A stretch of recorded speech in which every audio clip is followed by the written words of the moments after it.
इस video lesson में हम आईकेप का एक पास पेपर डिस्कस कर रहे हैं जो कि इन्वेंट्री मैनेजमेंट के टॉपिक का है और ये ऑटम 2024 का क्वेश्चन नंबर 3 है। सो हम इस सवाल को सॉल्व करना स्टार्ट करते हैं। सवाल सॉल्व करने से पहले एक इकोनॉमिक ऑर्डर क्वांटिटी की प्रॉपर्टी है, उसको मैं आपके सामने हाईलाइट कर दूं। हमने ये पढ़ा हुआ है कि एट इकोनॉमिक ऑर्डर क्वांटिटी, जब कंपनी इकोनॉमिक ऑर्डर क्वांटिटी को फॉलो कर रही होती है, total ordering cost is equals to total holding cost. तो कंपनी की टोटल ऑर्डरिंग कॉस्ट और टोटल होल्डिंग कॉस्ट एक दूसरे के बराबर होती है, प्रोवाइडेड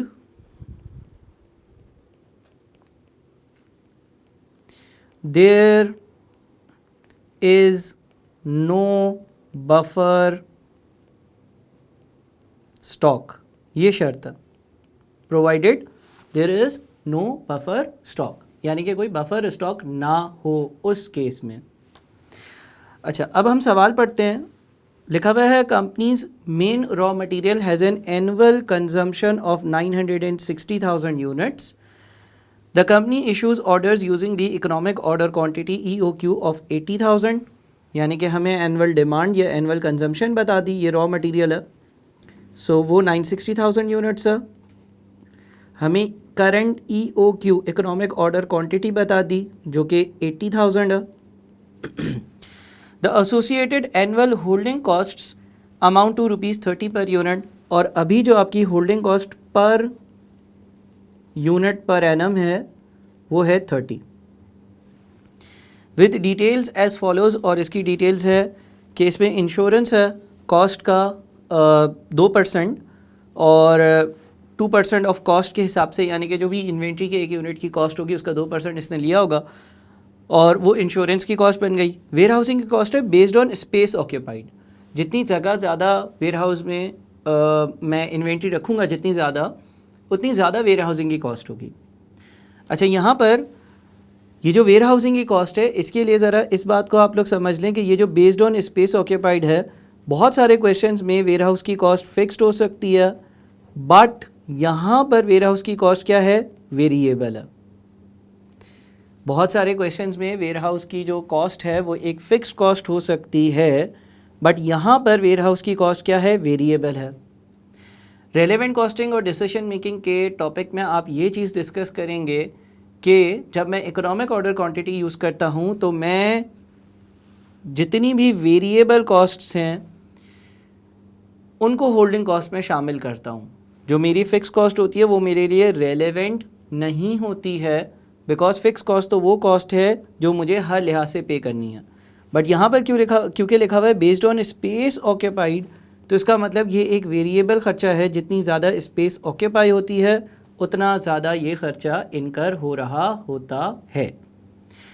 अच्छा, इंश्योरेंस की cost 2% of cost. Generally insurance की जो कॉस्ट होती है वो जो इन्वेंट्री के एक यूनिट की वैल्यू है उसका एक सर्टेन परसेंटेज होती है, तो वो यहाँ पर 2% लिखी हुई है।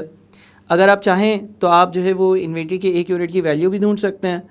लेट्स से x का 2% अगर 18 बनता है तो x कितना होगा, ये हो जाएगा 18 डिवाइडेड बाई 0.02, यानी कि 900। सो मोस्ट लाइकली इन्वेंट्री का एक यूनिट 900 रुपये का होगा और जो होल्डिंग कॉस्ट होगी आपकी वो इसका इंश्योरेंस वाली वो इसका 2% होगी जो कि 18 बनती है। तो हमें ये डेटा दिया हुआ है। अब बोलते हैं determine the revised EOQ। Revised economic order quantity calculate करना है। इकोनॉमिक ऑर्डर क्वांटिटी चेंज हो रहा है if the cost of the raw material increases to 1160 per unit.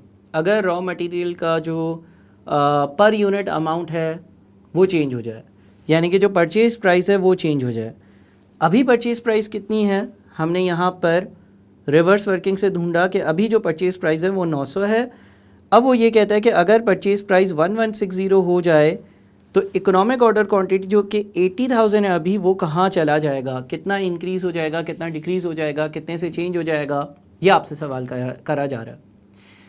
अच्छा देखिए, क्योंकि इस सवाल में हमारी जो होल्डिंग कॉस्ट है इंश्योरेंस वाली वो इन्वेंट्री की प्राइस का 2% है, यानी कि अगर इन्वेंट्री की प्राइस चेंज होगी तो होल्डिंग कॉस्ट भी चेंज होगी, और जब होल्डिंग कॉस्ट चेंज होगी तो होल्डिंग कॉस्ट के फॉर्मूले में इकोनॉमिक ऑर्डर क्वांटिटी के फॉर्मूले में होल्डिंग कॉस्ट पर यूनिट चाहिए, वो भी चेंज होगी, और इसलिए EOQ या इकोनॉमिक ऑर्डर क्वांटिटी का चेंज होना भी बनता है।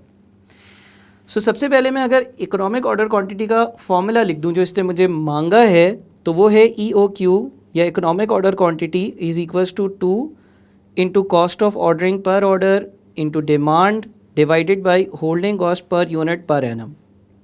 ठीक है जी।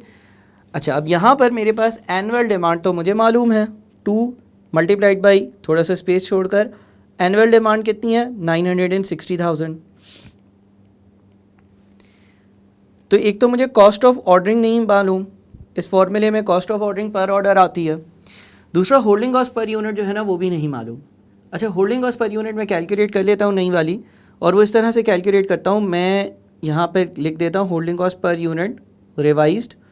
इसमें अगेन एक इंश्योरेंस की वैल्यू है और दूसरी वैल्यू जो है वो वेयर हाउसिंग की है। वेयर हाउसिंग का खर्चा 12 है, इंश्योरेंस का खर्चा कितना होगा? इंश्योरेंस जो है ना वो 1160, यानी कि जो हमारी यूनिट की वैल्यू है उसका 2% है। सवाल में लिखा हुआ है ना कि 1160 का एक यूनिट हो जाएगा, तो 1160 इंटू 0.02 ये तकरीबन 23.2 बनता।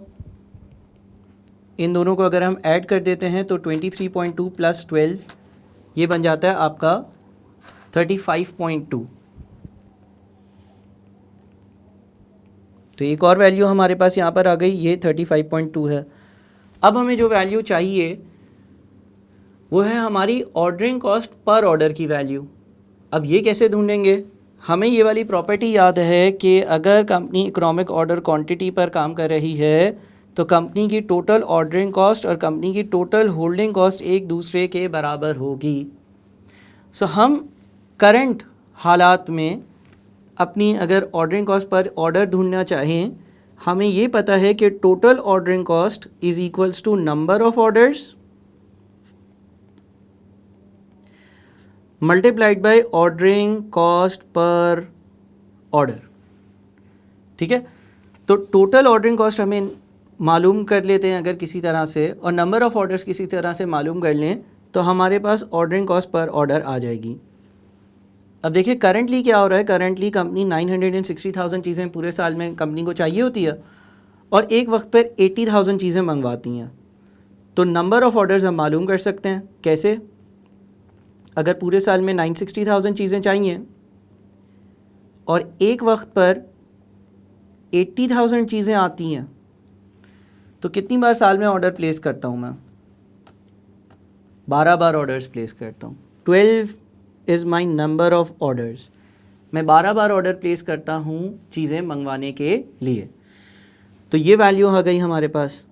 अब टोटल ऑर्डरिंग कॉस्ट कैसे ढूंढें? सो हमें पता है कि अगर कंपनी इकोनॉमिक ऑर्डर क्वांटिटी पर ऑपरेट कर रही होती है तो उसकी ऑर्डरिंग और होल्डिंग कॉस्ट बराबर होती है, और currently company economic order quantity पर ही ऑपरेट कर रही थी। अच्छा, इसकी शर्त ये होती है कि कोई बफर स्टॉक ना हो, तो बफर स्टॉक की भी इंफॉर्मेशन सवाल में नहीं है। तो हम ये करते हैं कि हम टोटल होल्डिंग कॉस्ट ढूंढते हैं, क्योंकि होल्डिंग कॉस्ट की इन्फॉर्मेशन दी हुई है, और जितनी ही होल्डिंग कॉस्ट होगी उतनी ही ऑर्डरिंग कॉस्ट होगी। टोटल होल्डिंग कॉस्ट का क्या फॉर्मूला है? Total holding cost is equals to holding cost per unit per annum multiplied by average inventory. ठीक है जी।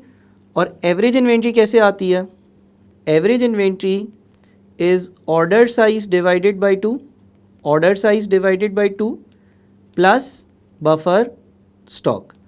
यहाँ पर कोई बफर स्टॉक है ही नहीं। ऑर्डर साइज क्या है? 80,000। सो 80,000 डिवाइडेड बाई 2 प्लस 0, यह आ जाएगा 40,000। ठीक है। अच्छा, holding cost per unit per annum कितना है? वो है हमारे पास 30।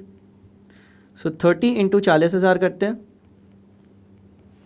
30 मल्टीप्लाइड बाई 40,000, यह आ जाता है हमारे पास 1.2 मिलियन। ठीक है जी। अब हमारे पास टोटल ऑर्डरिंग कॉस्ट भी आ गई 1200,000। सो फाइनली हम ऑर्डरिंग कॉस्ट पर ऑर्डर निकाल सकते हैं जो कि 1.2 मिलियन डिवाइडेड बाई 12 से आएगा, जो कि है 100,000। सो ऑर्डरिंग कॉस्ट पर ऑर्डर हमारी हो जाएगी 1200,000 डिवाइडेड बाई 12, यानी कि 1 लाख। ठीक है जी। अब हमारे पास ऑर्डरिंग कॉस्ट पर ऑर्डर भी आ गई है, तो वो भी हम यहाँ पर पुट इन कर देते हैं और देख लेते हैं कि हमारा रिवाइज्ड इकोनॉमिक ऑर्डर क्वांटिटी कितना है। 2 multiplied by 100,000 into 960,000 divided by 35.2 under root of answer ये आ जाता है 73855। ठीक है जी, 73855 यूनिट्स।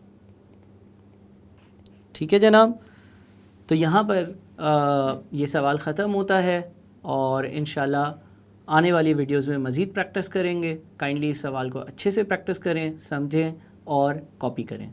Thank you.